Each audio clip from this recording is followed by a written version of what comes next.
ഞാൻ കൂടെ കിടക്കുന്നത് മതിയാവാഞ്ഞിട്ടാണോ നീനെ? നീ രഘു വിളിക്കുമ്പോഴേക്കും ഓടി അവന്റെ അടുത്തേക്ക് ചെല്ലുന്നത്? അഴിഞ്ഞുപോയ മുണ്ട് വാരിയെടുത്ത് കിടക്കയിൽ നിന്ന് എഴുന്നേറ്റ് വിനോദ് ശബ്ദമുയർത്തി ചോദിച്ചതും അവന് നേരെ തിരിഞ്ഞു നീന. എന്നിലെ പെണ്ണിനെ തൃപ്തിപ്പെടുത്താനും സന്തോഷിപ്പിക്കാനും നിനക്ക് സാധിക്കുന്നില്ല എന്ന തോന്നൽ കൊണ്ടാണോ വിനോദ് നീ എന്നെ നിന്റെ കൂട്ടുകാരന്റെ കിടക്കയിലായിട്ട് കിട്ടുകൊടുത്തത്? അതോ നീ ഒരു കഴിവുകെട്ടവനാണെന്ന് നീ സ്വയം വിശ്വസിക്കുന്നുണ്ടോ?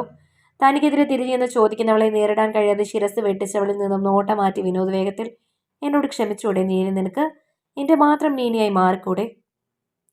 നിറഞ്ഞു തുളുമ്പാറായ മിഴികളോടെ വിനോദ് കെഞ്ചി എന്ന പോലെ നീനയോട് ചോദിച്ചതും അങ്ങനെ ഒരു ചോദ്യമേ കേട്ടിട്ടില്ല എന്ന പോലെ കുളിച്ചു മാറ്റാനുള്ളിടത്ത് വേഗത്തിൽ ബാത്റൂമിലേക്ക് കയറി വാതിലടച്ചു നീന. തന്നെ അവഗണിച്ച് അവളോടുള്ള പോക്കിൽ ദേഷ്യം വിരച്ചെത്തി വിനോദിലും. അയാളുടെ നോട്ടം ആദ്യം കിടക്കയിലേക്കും അവിടുന്ന് ചുരുണ്ട കൂടി അലക്ഷ്യമായി കിടക്കുന്ന ബെഡ്ഷീറ്റിലേക്കും ബെഡിന് താഴെയായി ചിതറിക്കിടക്കുന്ന തന്റെയും നീനയുടെയും വസ്ത്രങ്ങളിലേക്കുമെല്ലാം സെക്കൻഡുകൾ കൊണ്ട് ചെന്നെത്തി. ഏതാനും സമയം മുമ്പ് തനിക്കൊപ്പം ശരീരം പങ്കിട്ട് കിടന്ന തന്റെ ഭാര്യയാണ് തന്റെ കൂട്ടുകാരന്റെ ഒരൊറ്റ ഫോൺ വിളിയിൽ തനിക്കടുത്ത് നിന്ന് എഴുന്നേറ്റ് കുളിച്ചൊരുങ്ങി തന്റെ കൂട്ടുകാരനെ തേടി ചെല്ലുന്നത്. വിനോദ് നിനക്കൊപ്പം കിടക്കുമ്പോഴും പലപ്പോഴും ഞാൻ ഓർക്കുന്ന രഘുവിനെയാണ്. എന്റെ തെറ്റല്ലല്ലോ അത്? ദിവസങ്ങൾക്ക് മുമ്പൊരിക്കൽ തന്റെ വിയർപ്പ് പറ്റി തന്നോട് ഒട്ടിക്കിടന്നവൾ പറഞ്ഞതോർത്തും അമർഷം നിറഞ്ഞു വിനോദിൽ. വിനോദിന്റെ കൈ തന്റെ ഫോണിലെ രഘുവിന്റെ നമ്പർ തിരഞ്ഞു. നീനി അവിടെ നിന്ന് ഇറങ്ങിയോ വിനു? ഇന്നെന്നെ കാണാമെന്ന് പറഞ്ഞ് വിളിച്ചത് അവളാണ് വിനു, ഞാനല്ല. ഫോണിലൂടെ കേട്ട രഘുവിന്റെ അക്ഷമയും ദയനീയതയും ഒരേപോലെ നിറഞ്ഞ സ്വരം. നിസ്സഹായതയോട് ഫോൺ കട്ട് ചെയ്ത് കിടക്കയിലേക്ക് എറിഞ്ഞു വിനോദ്. ആ നേരത്തെ തന്നെയാണ് ബാത്റൂമിലെ വാതിൽ തുറന്ന് നീന പുറത്തേക്ക് ഇറങ്ങിയതും വിനോദിലേക്കും അവൻ വലിച്ചെറിഞ്ഞ ഫോണിലേക്കും അലക്ഷ്യമായി നോക്കി നിന്നവൾ. നീനെ, ഒരിക്കൽ എനിക്കൊരു തെറ്റുപറ്റി. അതിനെന്നെ അതേ തെറ്റുകൊണ്ട് നീ എത്ര പ്രാവശ്യം ശിക്ഷിച്ചു? ഇനി നിർത്തിക്കൂടെ നിനക്ക്? ദയനീയതയോടെയാണ് വിനോദിന്റെ ശബ്ദം. നാട്ടുകാരും അറിയ വീട്ടുകാരുടെ സാന്നിധ്യത്തിൽ താലി കെട്ടി ഭാര്യയാക്കിയവളെ മയക്കെ കിടത്തി കൂട്ടുകാരന് കൊണ്ട് കാഴ്ചവെച്ചതാണോ നിങ്ങൾ ഈ പറഞ്ഞ തെറ്റ്? മൂർച്ചയുള്ള നീനയുടെ ചോദ്യത്തിൽ ശബ്ദം നഷ്ടപ്പെട്ടു വിനോദിന്. നിന്നെ അവന് വേണമെന്ന് വാശി പിടിച്ചൊരു നേരത്ത് കള്ളും പുറത്തറിയാതെ എനിക്ക് പറ്റിയ അബദ്ധമാണതെന്ന് ഞാനന്നേ പറഞ്ഞല്ലേ നിന്നോട്? നീ പക്ഷെ ചെയ്തതെന്താ?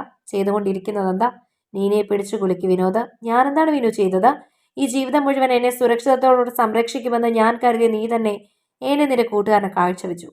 കുറച്ചു വൈകിയ സത്യം അറിഞ്ഞ ഞാൻ അവനെ തേടിച്ചെന്ന സ്വബോധത്തോടെയും എന്റെ പൂർണ്ണ സമ്മതത്തോടെയും എന്റെ ശരീരം അവന് വീണ്ടും നൽകി. ഒരിക്കൽ ഞാൻ അറിയാതെ നീ കൊടുത്തതും അവൻ അനുഭവിച്ചതുമായ എന്റെ ശരീരം പിന്നീട് എന്റെ അറിവോടെ എനിക്ക് തോന്നുമ്പോഴൊക്കെ ഞാൻ അവന് കൊടുത്തു. അതിന് നീ എന്തിനാ വിനോദ് ഇങ്ങനെ ദേഷ്യപ്പെടുന്നത്? ആദ്യം നീ അവൻ എന്നെ നൽകിയപ്പോഴുള്ള ദേ ഇന്നുമുള്ളൂ. പിന്നെ ഈ ദേഷ്യത്തിന്റെയും സങ്കടത്തിന്റെയും അർത്ഥം എന്താ? വിനോദിന്റെ കൈ തലയിൽ നിന്ന് എടുത്തു മാറ്റി നീന ചോദിച്ചതിന് ഉത്തരം പറഞ്ഞില്ല വിനോദ്. എനിക്കിഷ്ടമല്ല നീന നീ അവനെ തേടി പോകുന്നത്. നീ എന്റെയാണ്, എന്റെ മാത്രമാണ്. അലറി ഉറക്കെ പറയുന്നവനെ പുച്ഛത്തോടെ നോക്കിയവൾ. എനിക്കിഷ്ടമാണ് വിനോദ് രഘുവിനെ. നിന്നെ ഇഷ്ടപ്പെടും പോലെ തന്നെ ഞാൻ അവനെ ഇഷ്ടപ്പെടുന്നുണ്ട്. എന്നെ സംബന്ധിച്ച് എന്നെ ഒരുപോലെ സ്നേഹിക്കുന്ന രണ്ട് പുരുഷന്മാർ മാത്രമാണ് നിങ്ങൾ. താലി കെട്ടി സ്വന്തമാക്കി നീ സ്നേഹിക്കുമ്പോൾ യാതൊരു കെട്ടുപാടുമില്ലാതെ അവൻ എന്നെ സ്നേഹിക്കുന്നു, അത്രമാത്രം. നേരിയ പുഞ്ചിരിയോട് പറയുന്നതിനിടയിൽ വളരെ മനോഹരിയായി തന്നെ അണിഞ്ഞൊരുങ്ങിയവൾ. ചുണ്ടിൽ നേർമയായി ലിപ്സ്റ്റിക് ഇട്ടവൾ വിനോദിനെ നോക്കിയൊന്ന് കണ്ണിറുക്കി. രഘുവിന് ഇഷ്ടമാണ് ഞാൻ ഈ ലിപ്സ്റ്റിക് ഇടുന്നത്. ചിരിയോടെ പറഞ്ഞു തന്നെ കടന്നു പോകുന്നവളെ തടയാൻ കഴിയാതെ നിന്നു വിനോദ്. വിനോദും വരുന്നുണ്ടെങ്കിൽ വരൂ. നിങ്ങളോട് രണ്ടുപേരോടുമായി ഒരു കാര്യം പറയാനുണ്ട് എനിക്ക്. വാതിൽ കടന്നിറങ്ങി നീന പറഞ്ഞതും വേഗത്തിൽ ഡ്രസ്സ് മാറി അവൾക്കൊപ്പം ചെന്നവൻ നീനയെ തന്റെ മുന്നിൽ വച്ച് കണ്ട് ആസ്വദിക്കുന്ന രഘുവിനെ തടയാനോ ശബ്ദമുയർത്താനോ കഴിയാതെ നിസ്സഹായനായി വിനോദ് ഇരുന്നതും രഘുവിന് അരികിൽ നിന്നും വിനോദിന്റെ അടുത്ത് വന്നിരുന്നു നീന. അവളുടെ ചൂണ്ടിൽ അന്നേരം ആ രണ്ട് പുരുഷന്മാരെയും അയക്കുന്ന ഒരു ചിരിയുണ്ട്. വിനോദ്, ഞാൻ ഗർഭിണിയാണ്. പക്ഷേ ആ കുഞ്ഞ് രഘുവിൻ്റെയാണ്. വിനോദിനോട് ചേർന്നിരുന്ന് നീന പറഞ്ഞതും ആദ്യം സന്തോഷത്തോടെയും പിന്നെ അവിശ്വാസത്തോടെയും അവളെ നോക്കി വിനോദ്. രഘു മിഴിഞ്ഞ കണ്ണുകളോടെ കേട്ടത് വിശ്വസിക്കാൻ കഴിയാതെ അവളെ നോക്കി പകച്ചിരിപ്പുണ്ട്. നിങ്ങൾ രണ്ടാളും എന്നെ ഞാൻ അറിയാതെ പകുത്തെടുത്തപ്പോൾ എനിക്ക് തോന്നിയത് ഇതാണ്. വിനോദിന്റെ ഭാര്യയായിരിക്കെ രഘുവിന്റെ കുഞ്ഞിനെ പ്രസവിക്കുന്നത് എന്ത് രസമാണതല്ലേ? ഒന്നോർത്തു നോക്കൂ. ഉന്മാദത്തോടെ പറയുന്നവളെ ശബ്ദം നഷ്ടപ്പെട്ട് നോക്കിയിരുന്നവർ. തൻ്റേതല്ലാത്തൊരു കുഞ്ഞി സമൂഹം മുഴുവൻ കേൾക്കെ നിന്നെ അച്ഛാന്ന് വിളിക്കുമ്പോൾ നിനക്ക് ഒരുപാട് സന്തോഷമാവൂലേ വിനു? ചിരിയോട് ചോദിക്കുന്നവളെ പകപ്പോട് നോക്കി വിനോദ്. നിന്റെ ചോരയിൽ പിറന്ന കുഞ്ഞ് നിന്റെ മുന്നിൽ വെച്ച് മറ്റൊരുത്തനെ അച്ഛാന്ന് വിളിച്ച് അയാളുടെ മകനായി വളർന്ന് നോക്കി നിൽക്കുന്ന നിനക്കും സന്തോഷാവും അല്ലേ രഘു? എന്തും പരസ്പരം പങ്കുവെക്കുന്നവരല്ലേ നിങ്ങൾ. ഈ കുഞ്ഞും അങ്ങനെ ഒരു പങ്കുവെക്കലാവട്ടെ, നല്ലതല്ലേ? ഉന്മാതിരിയായി ചിരിക്കുന്നവളെ നിസ്സഹായതയോട് നോക്കി നിന്നവർ രണ്ടും. എനിക്കിനിയുള്ള ജീവിതത്തിൽ കൂട്ടിന് ഒരു പുരുഷൻ വേണമിനു. ഈ നിമിഷം മുതൽ ഞാൻ ഫ്രീ ബേർഡായി പറന്നു നടക്കാനാണ് ഇഷ്ടപ്പെടുന്നത്. കെട്ടുപാടുകളില്ലാതെ ചെന്നിരിക്കാൻ അനേകം മരച്ചില്ലകളുള്ള സ്വന്തമായി കൂടില്ലാത്ത പക്ഷിയാണ് ഞാൻ ഇന്നു മുതൽ.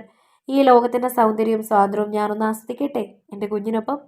എല്ലാം നഷ്ടപ്പെട്ടവളെ പോലെ, എന്നാൽ എല്ലാം നേടാൻ ഒരുങ്ങി ഒരുവളെ പോലെ പൊട്ടിച്ചിരിച്ചു പറയുന്നവളെ നോക്കി ഒന്നും ചെയ്യാനില്ലാതിരുന്നു വിനോദിൻ്റെക്കും. നീനയുടെ ജീവിതമൊപ്പം തങ്ങളുടേതും ഇനി മുതൽ നിയന്ത്രിക്കുന്നത് നീനയാണെന്ന പകപ്പോടെ ഒന്നും പ്രതികരിക്കാതെ നിശ്ചലരായിരുന്നവർ. ഇരുത്തിയവരെ നീന, അവൾക്ക് ജയിക്കാനുള്ള കളികൾക്ക് വേണ്ടി. കഥ നിങ്ങൾക്കിഷ്ടമായെങ്കിൽ ലൈക്ക് ചെയ്യൂ. നിങ്ങളുടെ അഭിപ്രായങ്ങൾ കമൻ്റായി രേഖപ്പെടുത്തൂ. കൂടുതൽ കഥകൾ കേൾക്കാൻ ഈ ചാനൽ സബ്സ്ക്രൈബ്